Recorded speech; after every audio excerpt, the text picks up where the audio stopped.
आदाब नमस्कार, मैं वसीम अख्तर और आप देख रहे हैं द लीडर हिंदी। बदमाशों ने दीपावली से पहले पुलिस की नाक के नीचे सनसनीखेज वारदात करने की न सिर्फ प्लानिंग की बल्कि उसे अंजाम भी दे डाला। सर्किट हाउस के पूर्वी छोर पर जहां जजेस कॉलोनी है वहां एसबी टेलीकम्युनिकेशंस के कैशियर से 8.5 लाख रुपए लूट लिए।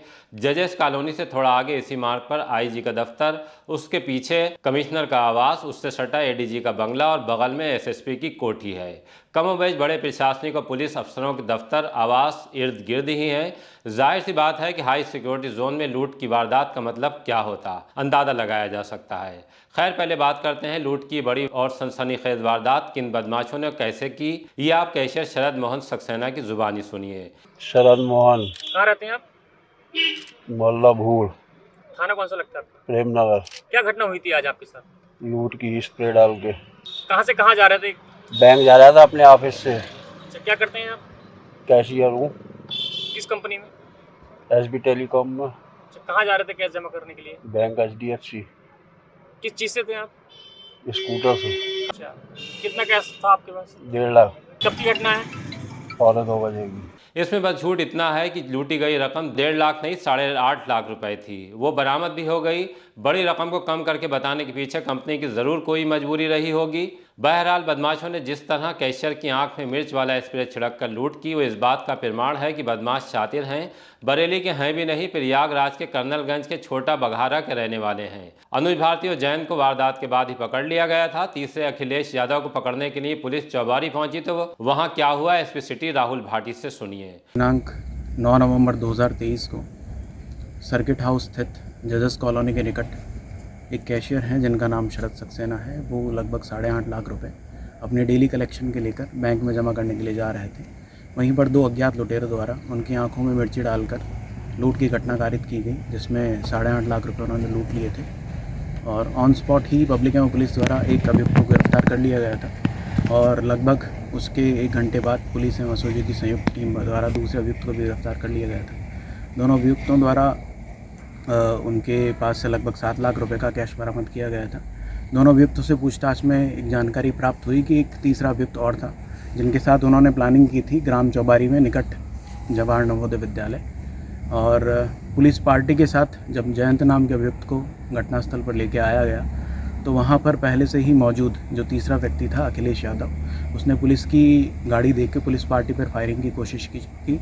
इसी बीच पुलिस की फायरिंग में मौके का फ़ायदा उठाकर जयंत नाम के अभियुक्त ने भागने की कोशिश की एवं जवाबी कार्रवाई में जयंत के बाएं पैर पर गोली लगी और अखिलेश मौके का फ़ायदा उठाकर वहां से भाग निकला और उसके पास से जो 1.5 लाख रुपए थे वो अपना बैग छोड़कर वहां भाग गया था। उस 1.5 लाख रुपए को बरामद कर लिया गया है। तीसरे अभियुक्त की तलाशी हेतु टीम लगा दी गई है और जो घायल अभियुक्त है उसको जिला अस्पताल भर्ती कर दिया गया है। इतना सब कुछ होने के बाद एसएसपी घुलेश सुशील चंद्र भान ने कार्रवाई का चाबुक चलाया। वो वैसे भी लापरवाही पर मातहतों को छोड़ते नहीं हैं। ये तो फिर भी बहुत बड़ा मामला था। कयास कीजिए कि अगर बदमाश नहीं पकड़े जाते और लूट करके फरार हो जाते तब बरेली से लेकर लखनऊ तक किस कदर गदर मचता। एसएसपी ने चौकी चौराहा चौकी इंचार्ज जिनके इलाके में वारदात हुई उन हरकिशोर मौर्य, उनके साथ चीता मोबाइल के दीवान विजेंद्र सिंह, सिपाही योगेश कुमार को भी निलंबित कर दिया। तीनों के खिलाफ ये कार्रवाई करते हुए बेहद ही कठोर शब्दों का प्रयोग किया है। कहा है कि धनतेरस, दीपावली, भैया दूज पर उच्च अधिकारियों के दिशा निर्देशों के बावजूद चौकी क्षेत्र में भ्रमणशील न रहते हुए लापरवाही बरती। पुलिस की छवि धूमिल होने के संबंध में अपने पदीय दायित्वों के विपरीत कार्य, कर्तव्य पालन में घोर लापरवाही, अनुशासनहीनता, उद्दंडता, स्वेच्छाचारिता और कदाचार का परिचय दिया है। वो तो भला हो गांधी उद्यान के पास मेवा बेचने वाले किशोर गुजराती का, जिन्होंने बहादुरी का सबूत देकर पुलिस की बड़ी मुसीबत को टाल दिया। आइए आपको उनसे मिलवाते हैं। क्या नाम है आपका? किशोर गुजराती। कहाँ रहते हैं? मैं राजकोट में रहता हूँ। अच्छा, क्या आज घटना हुई थी आज? यहाँ ऐसा है ना कि सामने से चोर आया था। हाँ। 2 जने थे, तो एक के हाथ में बैग था और एक खाली हाथ था। तो खाली हाथ को हमने भगा दिया और उसको पकड़ा लिया। अच्छा। वो भाग गया। तो हमने जो मेन पैसा का बैग था वो छीन लिया हमने। अच्छा। हमने फिर यहाँ पे रख दिया। अच्छा। फिर उनको हमने मारा। अच्छा। मार के फिर हमने वहाँ पे बिठा दिया। किस तरीके से घटना का आयोजन दिया था उन लोगों ने? वो इधर से आ रहे थे अच्छा, चोरी करके और मैं यहाँ पे ही बैठा था। अच्छा। और यहाँ से मेरी तो भाग रहे थे, क्या कर रहे थे? भाग रहे थे, बहुत तेज के भाग रहे कितने लोग होंगे लगभग? थे। 2 ही थे वो। दोनों को पकड़ लिया? नहीं, एक को पकड़ लिया और एक छूट गया हमारा। किशोर गुजराती दुस्साहसिक वारदात के बीच नायक बनकर उभरे हैं। सोशल मीडिया पर उन्हें सम्मानित किए जाने की मांग भी हो रही है। ये वारदात एक नहीं कई सबक दे गई है। पहला तो यह कि इतनी बड़ी रकम लेकर अकेला कैशियर बैंक जा रहा था, वो भी स्कूटी से। सुरक्षा के कोई इंतजाम नहीं किए गए थे। वारदात हो जाने पर अक्सर शोर मचाने वाले व्यापारियों की ऐसी लापरवाही नहीं करनी चाहिए।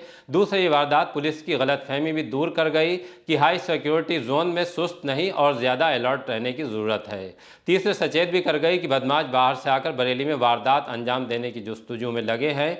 वो तो भला हो सिविलियंस का कि एक बदमाश को भागते वक्त दबोच लिया, वरना तो वारदात अंजाम देकर प्रयागराज निकल जाते, आसानी से हाथ भी नहीं आते।